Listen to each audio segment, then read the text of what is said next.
All right. Okay, so now we're looking at the paper of sketching vocabulary for crowd motion. Please go ahead. Thank you. All right. All right. Good morning, everyone. I'm speaking from Atlanta, US. This paper introduces sort of a sketching language based on crowd motion, and we are all of us who are part of this paper are from Purdue University in the US.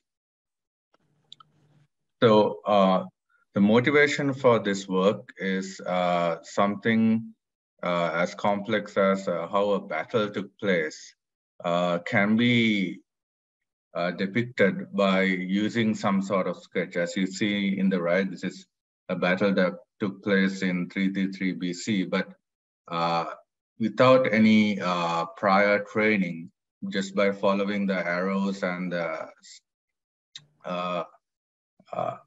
arrows and the depictions here, we can sort of understand what sort of formations went on in the battle.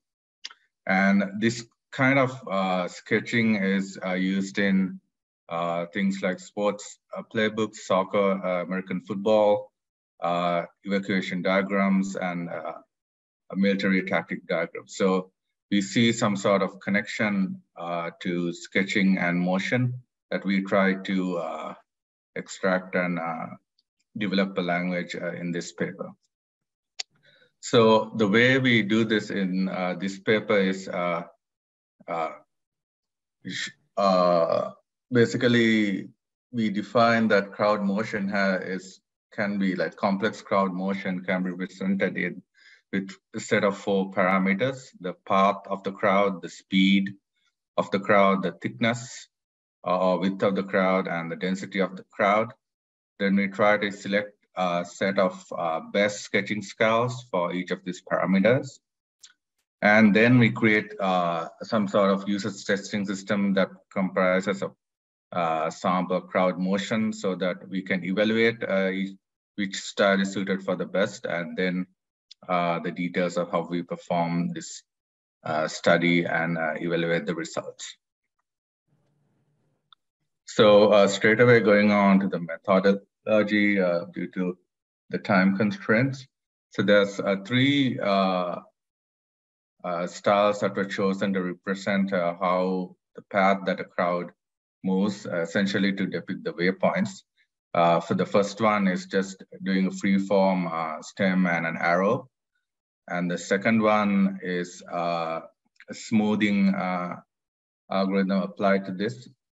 And the third one is depicting the waypoints using a set of crosses and drawing a circle around it.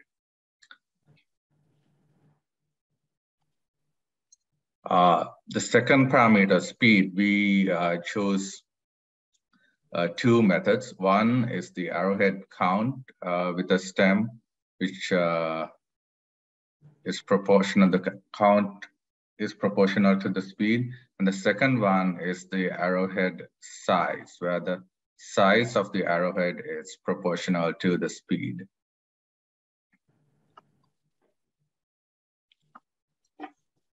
The third parameter is for thickness. So the first one we chose is based on arrow width. And the second one is by using a set of parallel lines to depict the thickness of the crowd.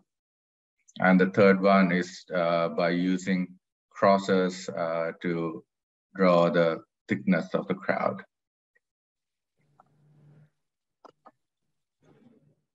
Then for density, we use multiple parallel lines to depict how dense a crowd is. And then in addition, we use multiple crosses. So each of these sketching styles that we talked about has been all motivated by previous published work, and the exact work for each of these is you can refer to the paper to look at how we came up with this.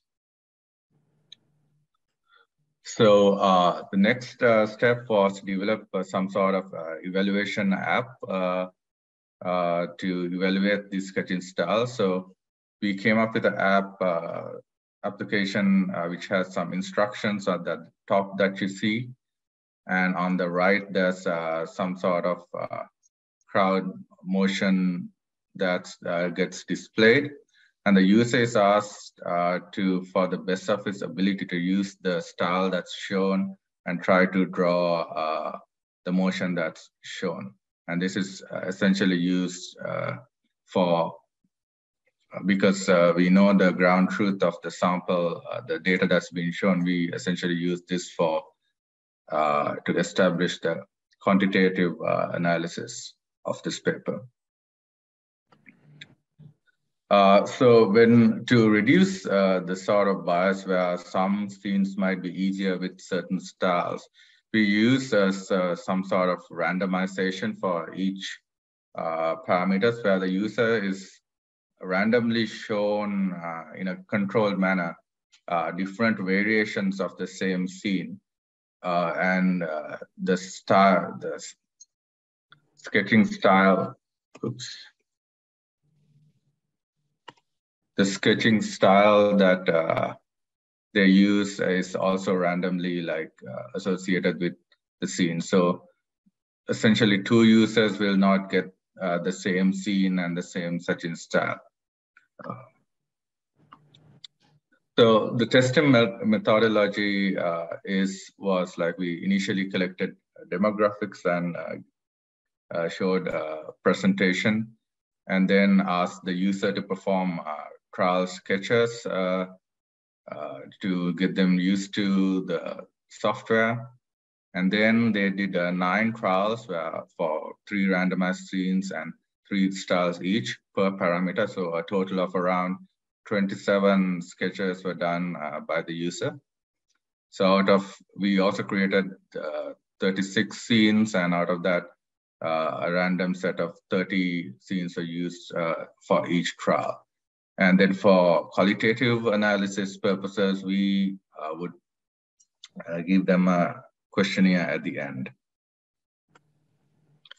For the qualitative questionnaire, we followed a standard Likert scale for each of the sketching styles, and the feedback and comments were recorded for each style. To establish the error metrics, for example, to evaluate the path, we essentially took the fresh air distance to evaluate the waypoints drawn by the user and the ground truth. And then for the rest, speed, thickness, and density, we used an L2 norm. And both of these were normalized to a 0-1 scale.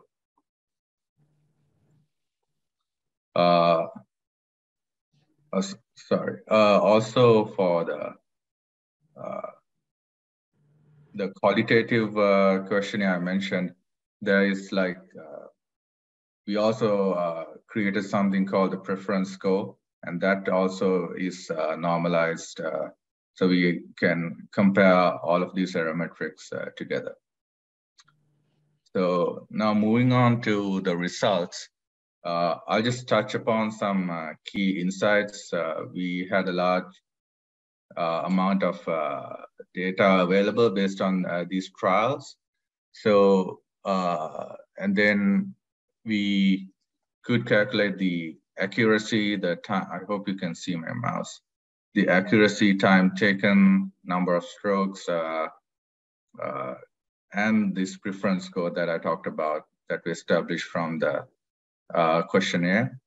And then we can then plot it and get with the standard deviation and so forth. Some interesting insights that we gained here is that the one that was, in some cases, the one that was most accurate was not the most preferred. So in some cases, you'll see that the preference score is even though for example, in speed, the arrowhead size, the preference score is lower. That means users did not prefer this, and the accuracy, but is much higher compared to the other components. So we can't just go on accuracy. We have to understand how easy it is for a user to draw a certain scene, and we incorporated that when making our final choices for the styles. This is just to show some of these randomized scenes that we used, that some were easier to draw, some took a little more time to draw, and that is fine. It was just done to reduce the bias. So this is just to show this variation of the scenes used. Another interesting thing that we saw from analysis was that if we divide based on the skill level, so during the demographics phase, we asked for skill level and try to figure out, okay, whether the low-skilled users and high-skilled or medium-skilled users are better. But when we plot the accuracy, we see that most of the time they sort of like roughly manage to do well, because that takes a minimum amount of, some things are sort of very intuitive to sketch the crowd motion. So it doesn't take a lot of training for someone to get used to this, used to these styles and start sketching crowd motion. So this is one interesting insight that we saw. Then just doing some correlation, we see some obvious ones, like here you see the red ones, the time taken obviously will be positively correlated to number of strokes. Interestingly, as I said, the preference score is negatively, a little negatively correlated to the accuracy. So sometimes the most accurate one is not the ones that users will find the most intuitive.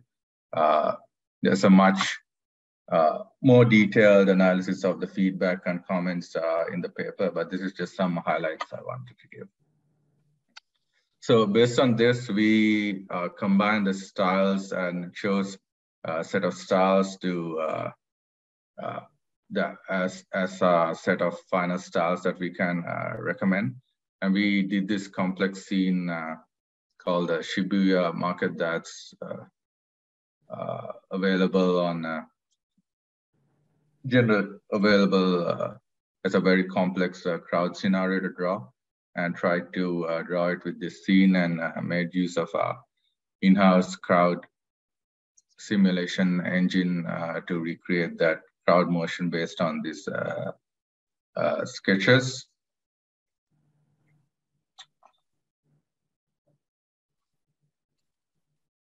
And here we are trying to do somewhat of a scene that requires like a key, like a time framed keyframe. So we do the first scene with like initial first scene, and then the next one after some sort of a time gap, and see whether we can recreate this scene that we call the market square.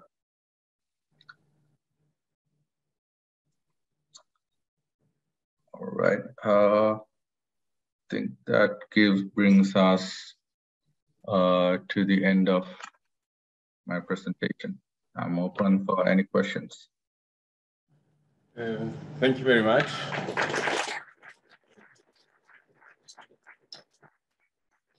Do we have any questions?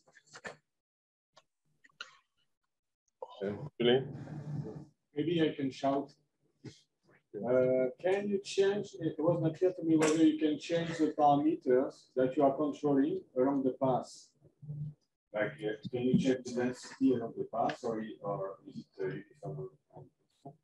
Sorry, it's not. Could you? The question is whether you can change the parameters along the path. Change the parameters along the path. No, for this, this can be, it's the style you can do that, but we didn't want to test with that complication for the user study. But the styles that we chose, you can definitely start with like a higher thickness and a lower thickness when you're drawing it. But we didn't specifically test for any variations but that is supported. That can be an extension of the system, and that kind of thing can be supported. Is that clear? I'm not sure.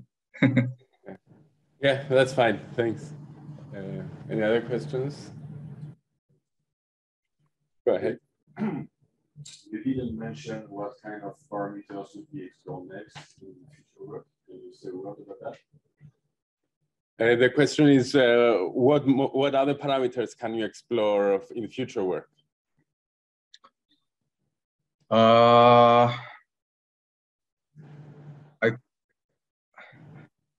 That's an interesting question.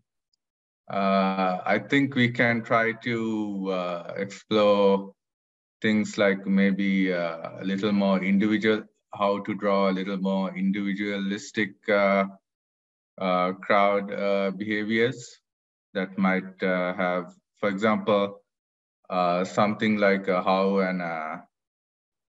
you would want a coordinated army to move as opposed to how you want a set of people to move on a street might be different. And maybe there might be some sort of nuanced sketching that can depict that.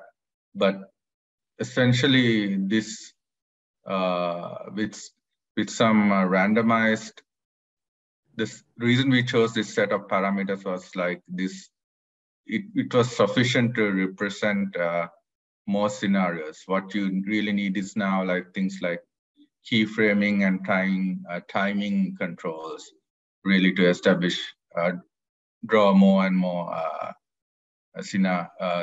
sketching scenarios. Like maybe you want to say, hey, I want this crowd to move first, so mark that, denote that with 1, and the second crowd to move second, so mark that with a 2, with some sort of timed scenarios is what I think will allow you to really like then draw a lot more complex scenarios.